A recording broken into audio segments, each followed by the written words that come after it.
Alright, let's start this one with the allegations. I think many of you are probably going to be accusing me of making the game too easy because of my choice removing RNG with Voltorb Flip, essentially rendering coins nearly free. Well, I think the Typhlosion-line is a good case study in why that's not going to be the case. Today I'm choosing Cyndaquil as my starter, and while it will evolve, I'm going to beat the entire game with only it. Notoriously, I'm not very good with fire types, so there's going to be some misplays here, but in general, I think this run is a good illustration of what happens when a Pokemon doesn't get access to Swords Dance, unlike Meganium. And without access to Swords Dance, the solution to many fights is just going to be to level up more. So today for our B plot line, I'm going to illustrate to all of you where every single rare candy is available in a solo challenge of Pokemon HeartGold. Here are the rules, now let's get into the video. For base stats, Cyndaquil has 39 HP, 52 attack, 43 defense, 65 speed, 60 special attack, and 50 special defense. You might think that these sound familiar, and they are, because these are the exact same base stats that Charmander has. Funnily enough, Game Freak just copy and pasted the Charmander evolutionary line's stats onto the Cyndaquil line. So once I get to Typhlosion, it will share the exact same stats as Charizard.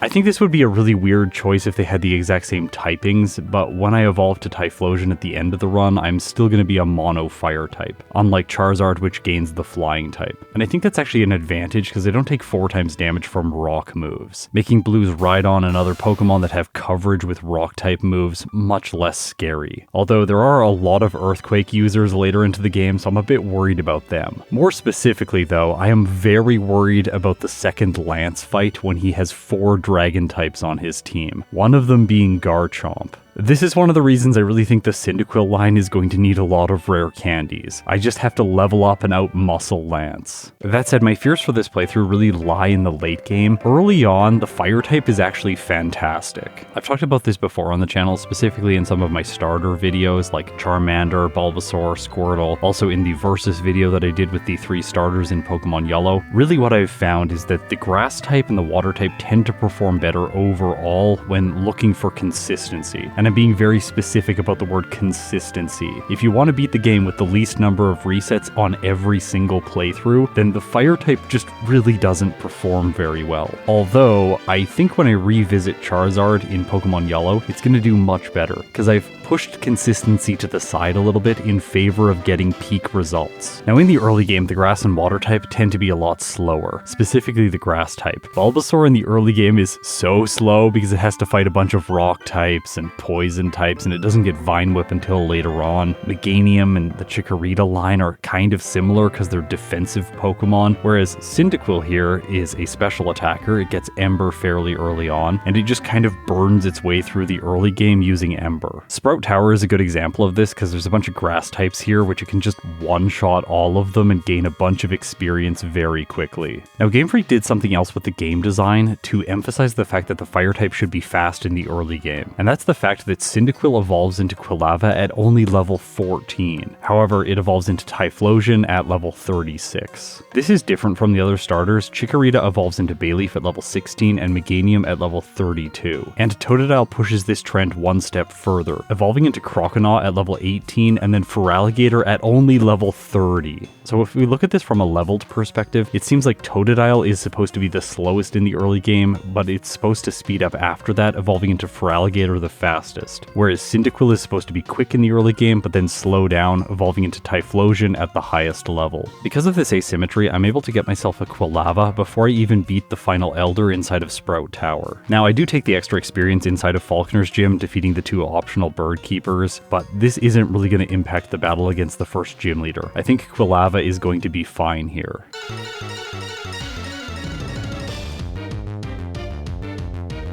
Falconer's first Pokemon is Pidgey. It's not very good. Ember one-shots. Then he sends in his ace Pidgeotto. It doesn't have Mud Slap, so it's going to be going for Tackle in this case, doing almost no damage. My next Ember takes it to red health. Roost is healing slightly more than I'm dealing every turn, which is annoying. However, on the next turn, it just uses Tackle, and I knock it out. This was a very easy first gym. Okay, switching over to our B plot line. I'm going to go over to this route, which is Route 36, and grab the Rock Smash TM so that I can obtain one of the rare candies in the playthrough. I'm not going to grab it just yet though. I'm also going to pick up the hard stone here because Quilava and Typhlosion can learn some rock moves, and this might be useful later on. Inside Union Cave, I pick up a Geodude, which is going to be my rock smash and strength user for this playthrough, and it's going to help me get the rare candy in the Ruins of Alph. Although if I don't need that one before Bugsy, I think I'm going to be picking it up after I clear the Sudowoodo post Whitney. That seems like the most efficient way to do things without any backtracking in the overworld. Okay, back over to the main plot line, the gym challenge. Inside of Union Cave, I'm going to go to the basement floor and pick up the Rock Tomb TM because I thought I could use this against Bugsy. His Scyther takes 4 times damage from rock type moves. However, it turns out only Typhlosion learns it, Quilava doesn't, so I can't use it right now. That said, before Bugsy, I'm still going to get an upgrade to my moveset because when I knock out Benny's final Pokemon, I level up to 20, where I teach Quilava Flame Wheel in the place of Leer. Now, I do want to mention that Flame Wheel is a physical move utilizing my lower attacking stat, and in Generation 4 there are no badge boosts. That means my special attack is ahead of my physical attack in this case, which is a bit annoying, but at least the increase to base power is really going to help out during the next fight.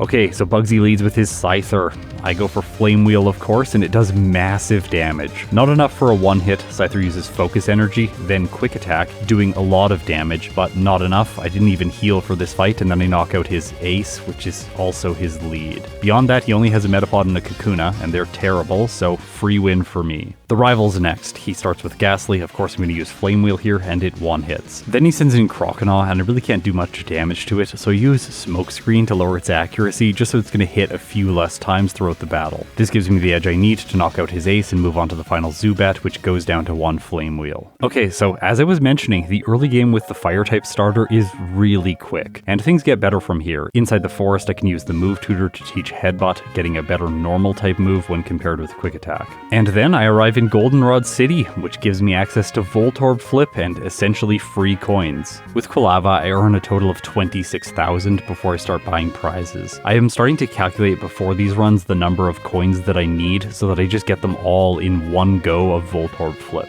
That way I only need to progress through levels 1 to 5 once during my playthroughs, and then I can earn the majority of the coins at exclusively level 8. Of course, the main thing that I want to buy here is the Flamethrower TM, which is a massive upgrade to Ember. Before Whitney, I have a move with 142 effective power, so I assume this fight is also going to be really easy.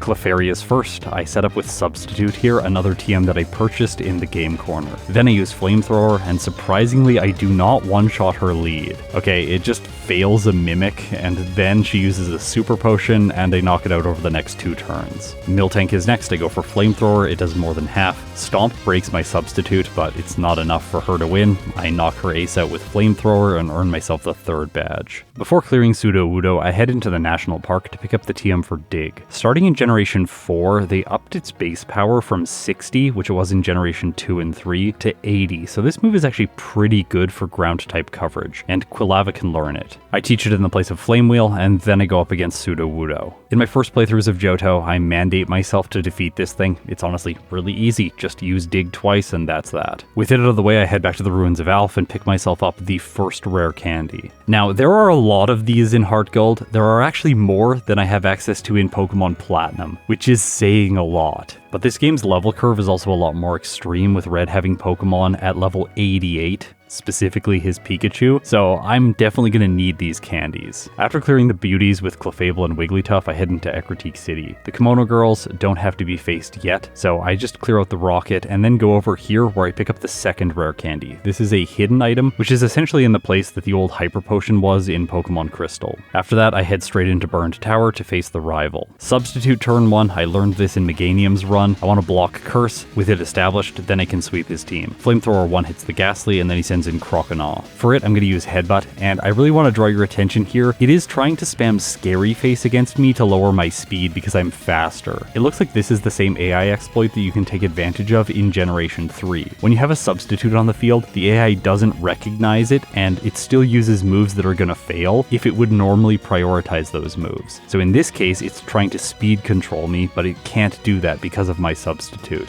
As a result, his ace faints and this battle was essentially free. And I assume that substitute is going to continue being fantastic in Ecruteak City because it also gives me a major advantage against Morty.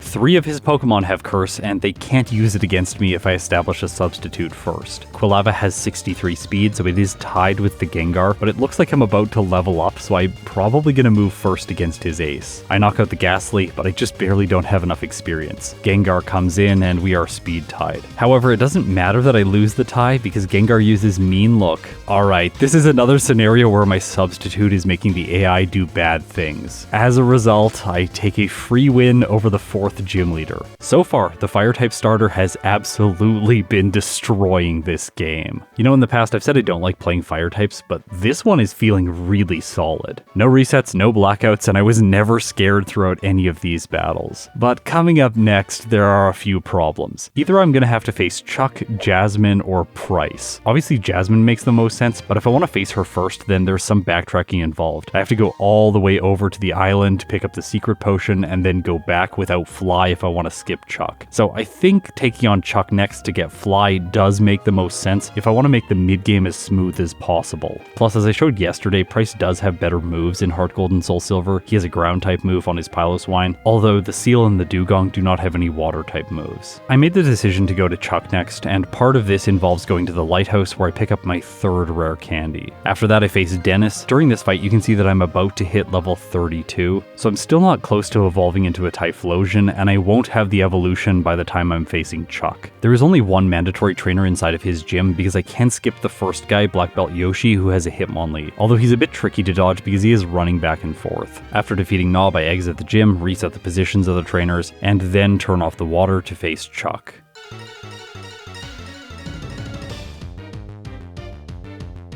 Substitute turn 1, I want to be able to survive at least one Surf. Then I use Flamethrower to knock out the Primate, but it doesn't have enough damage. This is kind of good though because Chuck uses his Hyper Potion here instead of on the Poliwrath, which I think is an advantage for me. I knock out his first Pokemon over the next 2 turns and then his ace comes in. In HeartGold, its moveset is a bit different. Hypnosis, Surf, Focus Punch instead of Dynamic Punch, and Body Slam. The problem is my headbutts are doing almost nothing, like a 5th maybe. I get a critical hit with my 2nd turn, which really does help me out, but the Poliwrath has a Citrus Berry. Maybe if I get good flinch lock, I might still win. I don't on the next turn. Poliwrath uses Surf. Quilava survives with a tiny amount of health, 4 HP. I go for one more headbutt, I get a flinch, and then I find out that Chuck has 2 Hyper Potions. He heals Poliwrath to full, and as a result, I take my first reset here. Okay, time to backtrack to the Lighthouse. I do not want to face Chuck again. We're just going to deliver the secret potion and then go up against Jasmine. This fight is really simple. Flamethrower once, Flamethrower twice. It doesn't one-hit the Steelix, actually. I was a little bit surprised about that, but Steelix uses Screech, wasting its only opportunity to attack, and I knock it out on the next turn. Last is the Magnemite, and of course, it's a one-hit. With Jasmine defeated, I'm level 34, so I decided to spend my time and train up to 36 to evolve into Typhlosion before facing Chuck again. This final evolution brings with it some weird stat changes. Unlike Meganium, it gets plus 20 in everything except special attack, which it gets plus 29 in. I don't really understand this. Meganium's base stat total is 525, but Typhlosion's is 534. Why does it deserve 9 more points? I guess they just had to mirror Charizard's stats? Anyway, let's face Chuck now and see if this is possible now that Typhlosion has reached its final form. I'm going to use the same strategy here, establishing Substitute and then one-shotting the Primate, so that's better than last time. Poliwrath is next. Now instead of using Headbutt, I'm going to choose Flamethrower instead because my special attack is significantly higher than my physical attack. And even though Flamethrower is resisted, its effective power is only 71 when compared with Headbutt's 84. Flamethrower gets a critical hit, bringing the Poliwrath under half health. It heals above this with a Citrus Berry and then uses Body Slam. I don't know why it did that. It should have been using Surf. This gives me a little bit more time with my Substitute in place. I'm able to bring the Poliwrath back down to orange health. It breaks my Substitute on the next turn with Surf, and then Chuck uses his Hyper Potion. From here, I didn't think I was going to win, but then Headbutt gets another critical hit, bringing the Poliwrath back down to orange health. I survive its follow-up Surf, and then Chuck uses another Hyper Potion. Okay, this fight is actually awful. However, then Chuck stops using Surf and goes for a Focus Punch, so I break the Poliwrath's focus and it's not able to attack. And my following 2 headbutts get flinches. As a result, I defeat Chuck with pure luck. By the way, I'm just going to do a brief post-mortem of this fight. I think that Chuck might be one of the most improved trainers between Crystal and Pokemon HeartGold. In Generation 2, you could almost always just luck through the fight with him missing a Dynamic Punch, but I'm not sure that you're ever going to be able to luck through this fight with him having 2 Hyper Potions. I know Focus Punch is pretty bad, but he no longer can do weird things like use Mind Reader and then miss with Hypnosis because of the AI accuracy debuff, and he also can't just spam Dynamic Punch and miss on every turn. I'm curious to see what happens when I'm using a Pokemon that is weak to fighting type moves, because maybe then the Poliwrath is going to be locked into Focus Punch and I can knock it out for free. This brings us to another step in the B plotline. I'm going to fly back to Violet City and pick up the rare candy, which is still here from Generation 2. After that, I backtrack to Azalea Town because I did forget an item here earlier. I could have gone back and picked up the charcoal after rescuing the Farfetch'd, but I didn't do it. I think that is a mistake. It would have been nice to have 20% more damage with Flamethrower over the last section of the game. Now, while this held item is fantastic, it is definitely not the best thing that special attackers get access to, because at the Lake of Rage, when it's flooded, you can surf north and pick up the choice specs. If you're like me and you grew up playing Generation 1, 2, and 3, you will have no idea what this Generation 4 item does. So let me describe it to you. It increases the holder's special attack by 50%, but it locks that Pokemon into the first move that it uses. So if I choose Flamethrower, then I have to continue using Flamethrower throughout the remainder of the battle, until my Pokemon is switched in and out. But I can't do that, this is a solo challenge. Essentially, the strategy for this item is, if you know you're going to be spamming Flamethrower, you want to have the choice specs. If I'm not going to be spamming a single move, then I want to hold an item like the Charcoal just to boost the power of one of my moves instead. Okay, one small change between these games, I can run away from the Gyarados if I want to. I didn't want to, I just knock it out and gain some experience. After it's defeated, I chat with Lance and then pick up the 5th rare candy. This one is in a much more convenient location. You no longer have to loop around to the northern part of the lake and then use Fly to get back to here. So I really appreciate Game Freak making things just a little bit more efficient, since HeartGold so far seems like the longest game I am playing on my channel. At the end of the Rocket Plot line, I have to do this multi-battle. I'm just going to quickly mention that while I was filming this, I don't know what happened, but my overlay color, it just like slightly changed. I'm sure some of you caught that earlier on. I don't know why I didn't while I was filming, since I do look at my overlay while I'm playing these challenges. Anyway, we're just going to have to deal with it. It is way too difficult to go in and edit just that specific color in all of this footage. Okay, with the Rockets defeated, now I have to face Pryce.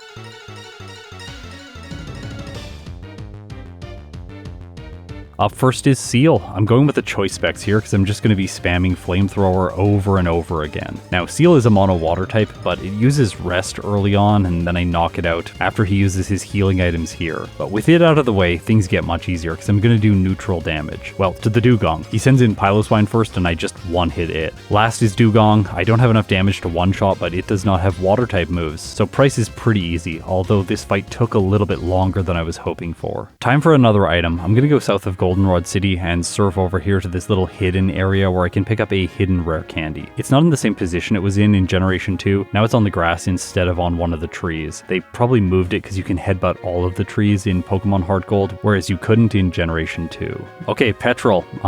His Pokemon are really weak to special moves, so the choice specs is perfect here. Flamethrower burns through everything with great ease, and it continues doing so against the rival. It one-hits everything on his team except the Feraligatr, which it two-hits. Here's the thing about the choice specs. With Typhlosion's high special attack stat and Flamethrower getting the same type attack bonus, I don't really need coverage moves. I can just play in a brain-dead way spamming one move, and I have all the advantages on my side. Plus, if things start to go a little bit bad and I go under 33% health, then my ability Blaze is going to activate, giving me even more damage with the fire type move. Okay, so the Rocket plotline in general is quite boring. Let's talk through the move pool now, because I didn't do that earlier into the video. Typhlosion gets some interesting stuff in the mid-40s, rollouts specifically. Beyond that, it gets Double Edge and Eruption. I think Eruption could be useful because it was really helpful with Camerupt in Emerald version earlier in the year. But I think that the coverage moves Typhlosion really is going to want to access are part of its TM and HM learn set, most notably Earthquake and Rock Slide. But Earthquake, Rock Slide, and Flamethrower do not give me particularly particularly good options against Lance's second team. Typhlosion would benefit greatly from having hidden power ice, but in these HeartGold first playthroughs, I am always going to be using a hardy nature and I have banned hidden power. I think this makes things a little bit more interesting. We get to see what the Pokemon can do without the help of a move that is extremely flexible. Now, one of the flexible moves, of course, is Return, but with Typhlosion, I don't think I'm ever going to be using it in this playthrough. Instead, in the department store, I'm going to stock up on vitamins, increasing my special attack EVs from 53 all the way up to 100, and my speed EVs from 90 up to 100. I want to make sure that I'm outspeeding the Pokemon on Lance's team, most specifically his Salamence, which is his lead, and it has ridiculous speed. With the Rocket plotline wrapped up, I head through Ice Path. Here, the puzzle with the rocks is a little bit more difficult than it was in Pokemon Crystal. Instead of just knocking down one, you have to knock down 3 to be able to get to the next area of this cave. On my way through here, I was contemplating Clair, because this might be the most difficult challenge that Typhlosion has faced yet in this playthrough. Much more so than Chuck. He had one water type Pokemon and it was fairly difficult to defeat, but Clair has 3 dragon types. One of them is also a water type, and her lead is a Gyarados. I think this battle is gonna be really rough. Actually, I take back what I said before. I think we are going to be using Return in this playthrough to solve Clair.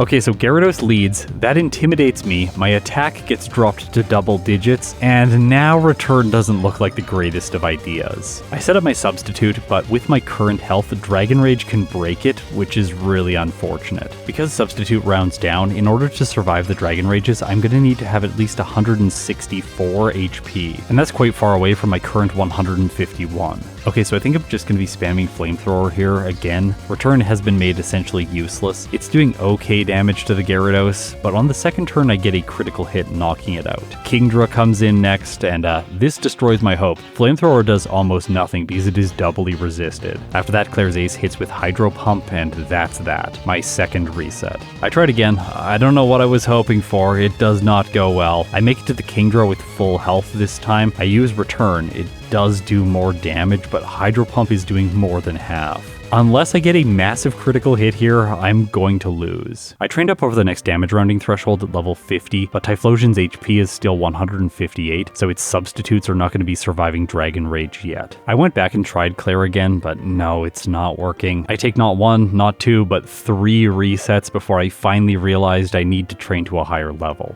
I want to quickly compare this battle to what happens in Pokemon Crystal. In that game, you're typically running Return by this point in the game. She doesn't have a Gyarados and abilities don't exist, so Return does massive damage. Stat experience is on the player's side. I have a bunch of badge boosts as well, increasing the type-based damage of Return, as well as my attack stat. Typically what happens is Pokemon without rare candies will 1-hit all of the Dragonairs and 2-hit the Kingdra. The only cases where that isn't possible is when you're using a first stage Pokemon, and in those cases you maybe 2-hit the Dragonairs, making the fight much more difficult, because then they land Thunder Wave and you're paralyzed for the Kingdra and things just fall apart. In HeartGold though, the fight is fundamentally different. Intimidate ruins your attack, you don't have both badge boosts, you don't have stat experience, the Dragonairs are a much smaller part of her team, and Kingdra has a far better moveset. Instead of Surf, it's hitting you with Hydro Pump. I said before that Chuck was maybe one of the most improved trainers in Pokemon HeartGold, but as you can see, Clair also received a massive buff. I think the solution here is training up so that Dragon Rage will not break my substitute. This takes a little bit of time, and I'm running out of good trainers to fight. I have to level to 52, and luckily I go up from 161 HP to 165. I'm also going to try a different strategy here. I'm bringing Sunny Day in on my set so that I can boost the power of Flamethrower and reduce the power of Hydro Pump. The problem is my substitute gets broken from 2 hits, so I have to re-establish it, wasting more HP if I want to set up Sunny Day against the Gyarados. This really doesn't feel good, and I'm going to lose my substitute because I still have to 2-shot her lead. By the time the Kingdra comes out, I have low health, but I do have a substitute in place. With the sun on my side, Flamethrower does what looks like 1/3, my substitute breaks, and on the next turn, Kingdra knocks me out. Okay, so this playthrough, if we want to summarize how it's been going up until now, Typhlosion sped through the game, kind of tripped over Chuck just briefly, and then it got completely walled by Clair. And it continues to be walled by Clair. I could not figure out how to make Sunny Day and substitute work in combination combination with each other. I tried using Rest instead of Substitute, but the fact that I'm sleeping against the Kingdra makes this not possible. After many more resets, I decided to train to a higher level. Once I got to 53, I had realized what the issue was. I need to wake up right away. So I can go back to the department store and go to the daily drawing corner where I can pick up a Chesto Berry. This is available as one of the prizes on Tuesday if you're playing on a regular ROM. Although if you want to play with my modifications, please check out the description, there is a link to my Discord. I had a couple more resets trying to figure out how to use this strategy, but then things started to line up. Turn 1, set up Sunny Day so that I can 2-shot the Gyarados using Flamethrower. Then, knock it out. Once I reach the Kingdra, I'll still have some of the sun on my side so I can hit with Flamethrower, doing about a third. I can tank a Hydro Pump, and then I use Rest to heal to full and the Chesto Berry to wake up. Technically this gives me one more turn of sun, but Hydro Pump misses here, which is perfect. I can re-establish the sun now so that I'm taking less damage from every hit. It's about 1/4 every turn. From there, I continue using Flamethrower and hope that I can knock out the Kingdra. Things go my way here because I get a critical hit, but it's just barely not enough. As a result of that, Clair uses a Hyper Potion. Okay, maybe I can't win. Do I have to level up to like the mid-60s or something to make this possible? Things are not feeling good. Although then Typhlosion comes through for me, getting another critical hit. But there is another upside here for Typhlosion. Hydro Pump only has 5 PP, so I've stalled it out long enough and Kingdra uses Hyper Beam, which means it has to recharge. Okay, I've made it to the Dragonairs, and she sent in her second one first because it has Aqua Tail. This is a little bit sketchy. If she got a critical hit, I think I might have lost, but I heal enough, set up Sunny Day, then I get paralyzed by Thunder Wave, but I knock out the first. Okay, only one more to go. I'm able to pull it off, and Typhlosion gets itself the final badge. Yikes, Clair was really bad, and this does not make me confident for Lance the second time around, because his team is very similar. Instead of a Gyarados, he leads with a Salamence, which has Intimidate. Before collecting more rare candies, I have to take on the Kimono Girls. I get brought to Orange Health before the final one, which has Vaporeon. This is not a great way for this series of 5 battles to end. I'm on Orange Health, I'm using Return, it does more than half, and then Vaporeon uses Surf. Typhlosion pulls through with 11 hit points and gets the knockout. This gives me access to, I think it's called Bell Tower. Yes, it is. It's up in the top left. It's called Tin Tower in Generation 2, and I'm far more used to that name. In here, I can grab the 7th rare candy. Then I go into the Whirl Islands, picking up rare candy number 8. There is another one in this location, but I don't have access to it right now.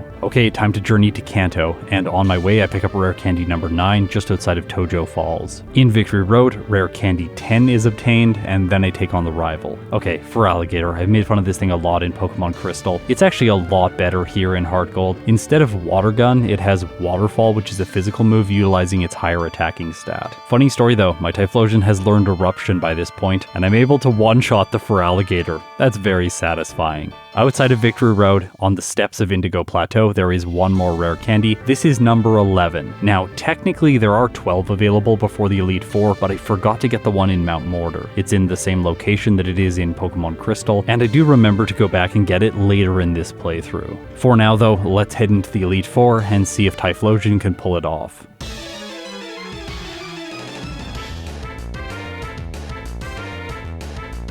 Will is first, one-shot the Xatu with Flamethrower. Slowbro comes in, I go for Eruption. It doesn't have enough damage, but he just sets up Curse, uses a full restore, I use Eruption again, followed by Return. The remainder of the fight's a series of one-hits, so the fight felt very similar to Crystal version where Slowbro just wastes your time. Koga's next, and he has a bunch of Bug-type Pokemon, so yeah, Flamethrower is really good. Moving on to Bruno's, where I start to have some problems. I get hit by Counter on the Hitmontop, which is not ideal. I'm brought to 42 hit points before I knock out his lead. From there, I was really not feeling this victory, but Flamethrower one-shots the Onix. Machamp comes in, Flamethrower one-shots it as well. Now, the Hitmons have good special defense starting in Generation 2, so I figured they would survive, but I one-shot the Hitmonlee. Hitmonchan comes out, and yeah, Flamethrower does it. So even with my mistake against Counter, I still pull through with a victory. Okay, check out how awesome Typhlosion is. Eruption 1 hits the Umbreon on Karen's team.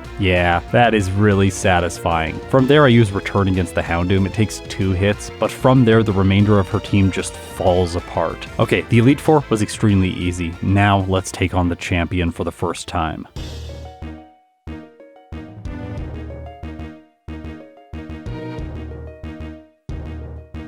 Okay, this battle is similar to Clair. Lance leads with Gyarados, lowering my attack with Intimidate, making return much less useful. I set up Sunny Day to increase the power of Flamethrower and Eruption, but because I take damage, I also lose power from Eruption. It's still gonna do more, so I choose it on the first turn. It's not enough to knock out the Gyarados, it goes to orange health, hits me with Waterfall, and then I knock it out with Flamethrower. Next is Aerodactyl. It has 144 speed, but that is not enough to move first against Typhlosion, which has 166. Flamethrower doesn't do enough damage, but Aerodactyl misses Rock Slide and I knock it out. Third, Lance sends in his Ace Dragonite. I go for Eruption for maximum damage, and it does pathetic amounts. Okay, I don't think I'm going to be able to do this. Dragonite crits with Outrage, and that's that. After how difficult Clair was, I don't think I have any hope winning here unless I use my rare candies. So I'm going to use all 11 to go up from level 61 all the way to 72 before facing Lance again. Now Eruption can one-hit the Gyarados, so I only take one hit of damage from Waterfall. Aerodactyl's next, Eruption takes care of it. I move on to the Ace Dragonite, and Eruption does massive damage, bringing it to red health.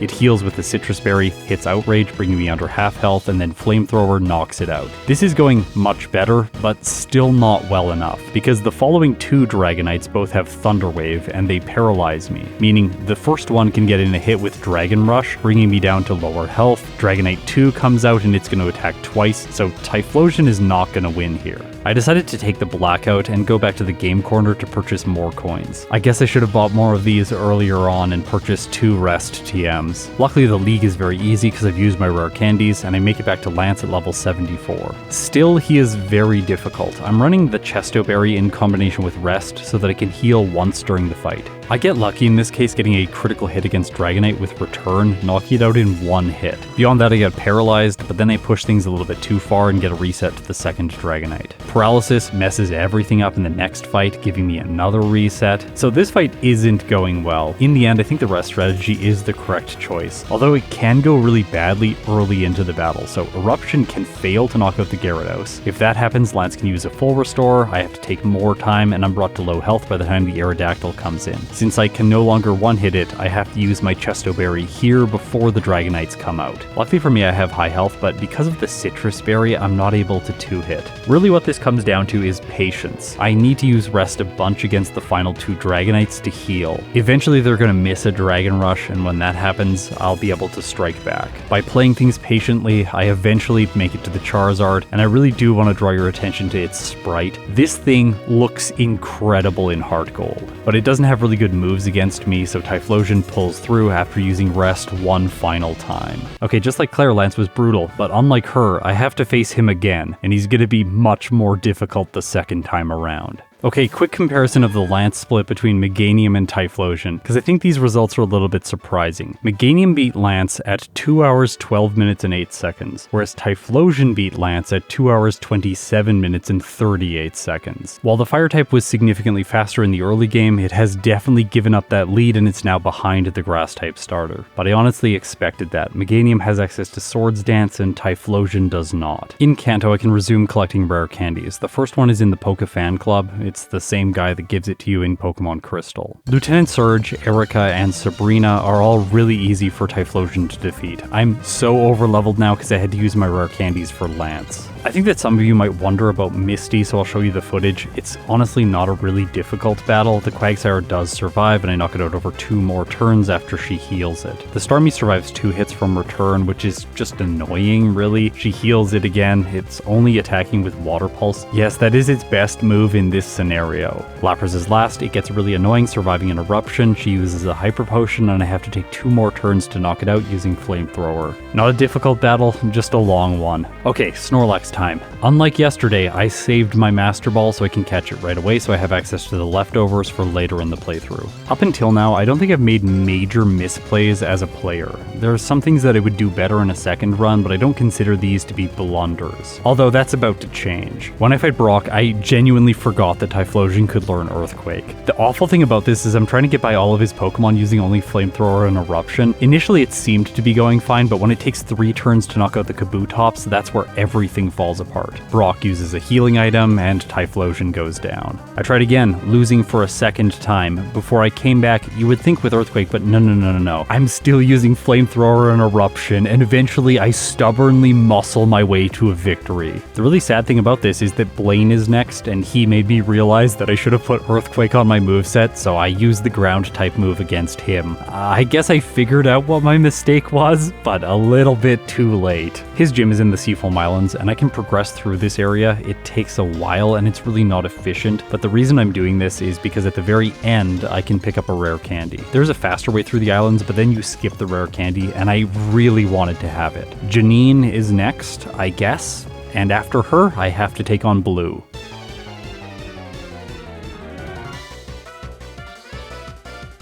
Executor goes down to a single flamethrower, so it's never going to set up Trick Room. Perfect. Rhydon comes in next. I go for Earthquake here because it's super effective. It does more than half, but then I get hit by its Earthquake, and because Typhlosion is at level 81, it doesn't do more than half. So while I am able to knock out the ground rock type and move on to the Gyarados that follows, Return isn't able to do half because it has Intimidate. Waterfall gets a critical hit, and Typhlosion faints. In the next battle, the Rhydon gets a critical hit with Earthquake, taking me down to 4 hit points before I knock it out, so I have to use Rest against the Gyarados, and this is actually good. I get to see 2 AI quirks. Number 1, the Gyarados goes for Return because it would have knocked me out, but it doesn't do very much damage. And then when I'm at high health, it tries to set up Dragon Dance. Well, it successfully sets up Dragon Dance and then knocks me out. But now I know that if I get to the Gyarados on decent health, it will try to set up Dragon Dance, giving me one more turn to knock it out. Thing is, Return is just not going to get the job done. Will Flamethrower do more damage? And the answer is yes, it does half. Gyarados sets up Dragon Dance, and I knock it out. So I have less than half remaining, but I can one-shot the Machamp, two-shot the Arcanine using Earthquake, and it fails a Roar, which is perfect. After that, only Pidgeot remains, and Flamethrower gets the job done. 3 resets during that battle, honestly, not great. But Lance 2 is coming up just over the horizon. First, I have to collect the final rare candies that I'm going to grab during this playthrough. And I am going to miss some in this run, but I'll mention those at the end. Backtracking to Cinnabar Island, now that I have Rock Climb, you obtained it after you defeat Blue, I can pick up this rare candy. Then I can go to Olivine City and use Rock Climb to grab this one. Just over to the west of Olivine City in the Frontier Access, I can pick up another hidden rare candy, and then I go through Mount Mortar to collect the second candy here, which requires Rock Climb. I loop back around to pick up the first candy here, which is the one that requires Waterfall that I forgot earlier. And finally, I go back to Pewter City to grab the Silver Wing, which I forgot. This allows me to go to the Whirl Islands and collect one more candy, which is right before Lugia. Okay, Elite Four, round 2, let's do this. Will, really easy. Koga, also really easy. Bruno, not so easy, unfortunately. I take a lot of damage from the Hitmontop again because I forgot counter. I just decided to black out here and take the experience. I think I'm gonna need it for Lance. Okay, round 2 of round 2. Will, easy. Koga, easy. Bruno, this time around, also easy. Okay, Karen, unfortunately not easy. I one-shot the Weavile and the Spiritomb and two-shot the Honchkrow. But then Umbreon comes out, I use Rest and it uses Payback, doing about a third. Then it sets up with Curse, I do even less damage. I should have gone for Flamethrower. Not the best play, but I did save, so I'm just gonna reset here and try her again. This time no problems with the Umbreon. I move on to our final 2 Pokemon. Houndoom gets one-shot by Earthquake, and Absol gets one-shot by Flamethrower. Prior to Lance, Typhlosion is level 86. I have a total of 8 rare candies, and I boosted up to level 94 before trying what I think is going to be the most difficult battle of the run. His first Pokemon is Salamence, and as I've mentioned, it has Intimidate, so my attack stat is lowered immediately. Essentially, I'm probably only going to be wanting to use Flamethrower and Rest during this fight. I test out this hypothesis by using Return on the first turn, which does about a third, and then Flamethrower on the next turn does significantly more damage, so that's what I want to be doing. Lance uses a full restore, I use 2 more Flamethrowers, and I would have knocked Salamence out, but he switches it out for Gyarados. This further ruins my attack stat, but Flamethrower does half, which I wasn't expecting. After that, I use it one more time, and Lance's second Pokemon faints. Okay, perfect. Garchomp comes in next. I go for Flamethrower, and I get very lucky here, causing a burn. Due to this, Earthquake does not do as much damage as it should have. Burn does chip damage, and I use Rest to heal. I'm taking about a third from each Earthquake, but I think I'll survive 3. Plus, I can technically stall out the Garchomp because eventually it's going to faint to burn damage, provided I can continuously use Rest. Typhlosion just barely survives the last Earthquake with 5 hit points. I use Rest again and heal fully. Garchomp goes down to burn damage. Okay, is this actually going to be possible? I think Typhlosion is about to do it. I have to wake up from sleep on the Dragonite, but luckily it goes for Safeguard and then Draco Meteor, allowing me to get in another Rest. It's gonna run out of PP fairly soon, and it doesn't do enough damage, so I can attack after I wake up the second time. Flamethrower's doing okay amounts of damage. Dragonite uses Hyper Beam. I heal one more time, and then I knock it out, moving on to the remainder of the fight with green health. Salamence comes back in, Flamethrower knocks it out. By the way, -3 attack, so I'm only using Flamethrower from here on out. Altaria is next. Flamethrower does what looks like less than half, and it survives my second hit, setting up double team. Lance uses a full restore. I attack 2 more times, bringing it back down to red health, and then at the critical moment, Lance chooses Perish Song. He also has more full restores, so he uses another one, and as a result, I'm not able to take out the Altaria, and Typhlosion faints when the Perish count falls to 0. Okay, this is a really frustrating way to lose. I got so close, and all of that was off of the back of a burn on the Garchomp. I don't think I'm going to be able to rely on that. In the next battle, Gyarados instead uses Thunder Wave, paralyzing me early on, and as a result of that, I don't even make it to the Garchomp.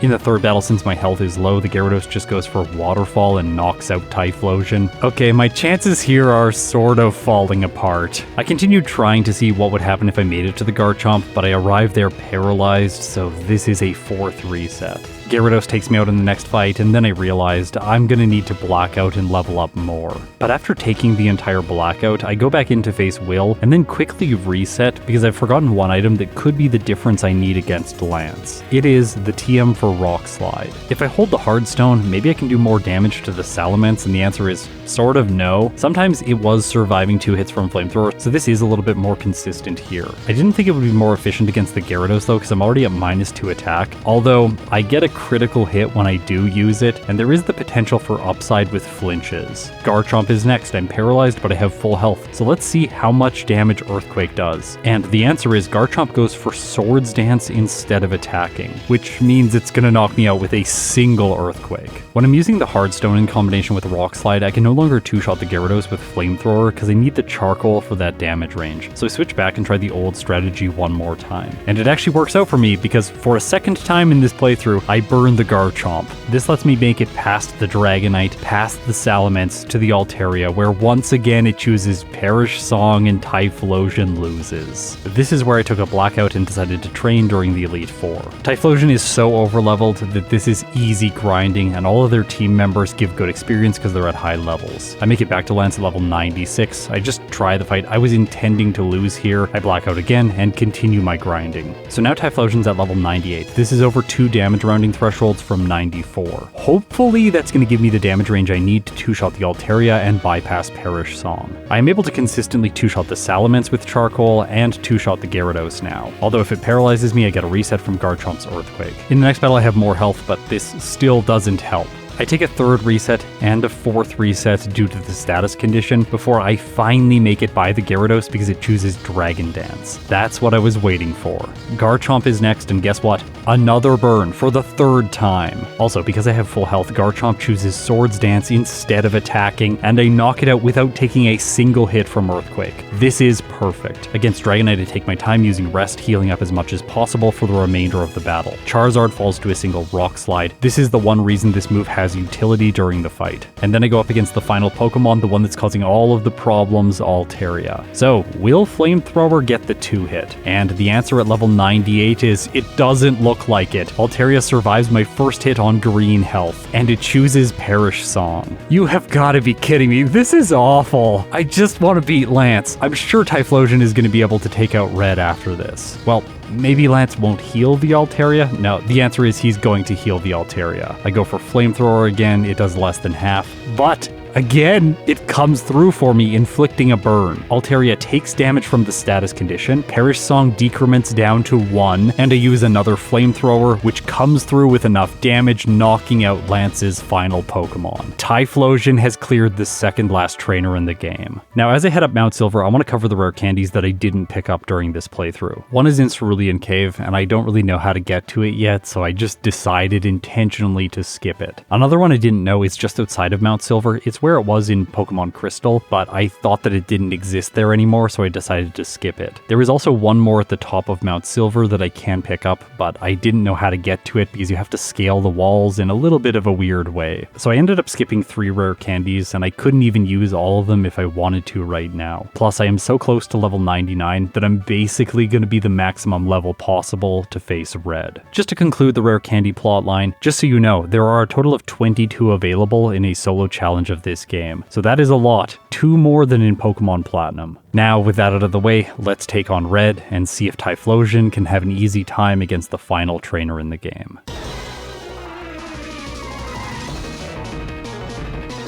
Earlier in the year, I started using the term whiplash to describe runs that go from really easy to really hard, or from really difficult to really easy. Typhlosion feels like one of those runs. It got really awful as soon as I reached Clair, and then it had moments where it was smooth sailing like in Kanto, but overall the late game has kind of been a slog. We are now approaching 4 hours on the clock. I thought Meganium's time of 3 hours and 10 minutes was not great, and I was hoping that the other starters would get times under 3 hours, but now it looks like Typhlosion is destined for a 4-hour time.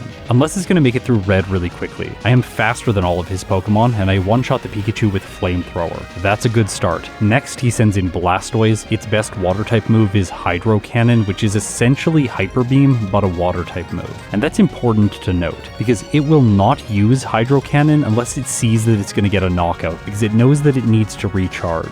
This same AI quirk applies to the Venusaur when using Frenzy Plant, the Charizard when using Blast Burn, and the Snorlax when using Giga Impact. Those things are relevant here because it gives me time to knock out the Blastoise using Flamethrower. Lapras is next, but Flamethrower is neutral. Although, the Lapras has a better water move, Brine, which it can use without a secondary downside. As a result, it takes me to orange health before I knock it out, and Snorlax comes in. I figured this is my time to rest up because it's not going to use Giga Impact. The issue is, the longer the battle against Snorlax takes, the more likely it is to run out of PP with whichever other move it's using, and this makes it more likely that it chooses Giga Impact. Also, when I take damage, my health goes down, and it's more likely to see the KO range with Giga Impact and go for it. Although, I'm not sure that's how the AI is working because I get pretty low here and it doesn't choose Giga Impact, seemingly avoiding the move with the recharge turn. If you have more insight into how this mechanic works, please let me know. Eventually though, when I am on low health, Snorlax does come through using Giga Impact. Luckily I healed right before it, but still it was too much, and before I wake up, Snorlax takes Typhlosion down.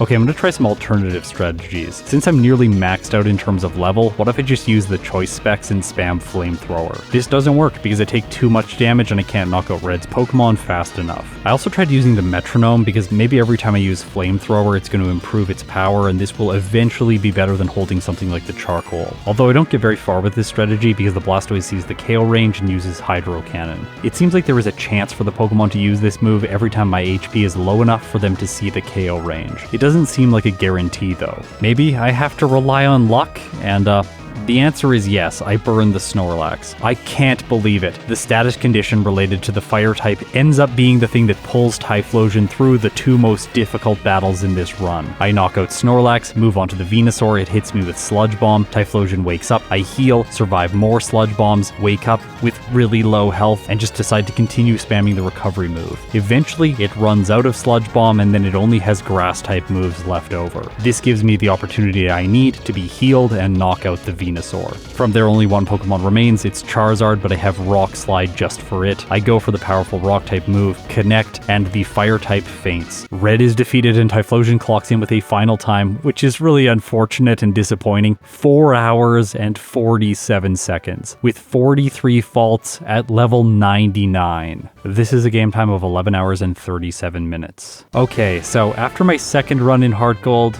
I'm really sad that Typhlosion didn't get Swords Dance. That would have made a lot of things much easier. And I think this run proves to us that this game is not easy, even when we have access to the TMs that Voltorb Flip unlocks. I'm going to save in-depth analysis until the next video, but for now, Meganium is in the lead, with a time of 3 hours and 10 minutes and 57 seconds. Typhlosion's time was 50 minutes worse than this. Honestly, it didn't do very well. But tomorrow we are going to see what is likely to be the best starter of the three. So I will see you then when Daily December continues, when I take on HeartGold with only the Feraligatr line. If you support this channel directly through YouTube memberships or Patreon, thank you so much. It makes this content possible, especially times of the year like this in Daily December. Literally over the entire year of 2024, my team and I were planning to make this possible. And the financial support, especially through the lighter months like January, February, and March, really does help make this a reality. So thank you so much for the contributions. Now, if you've made it this far, you are incredible. I will see you in my next video.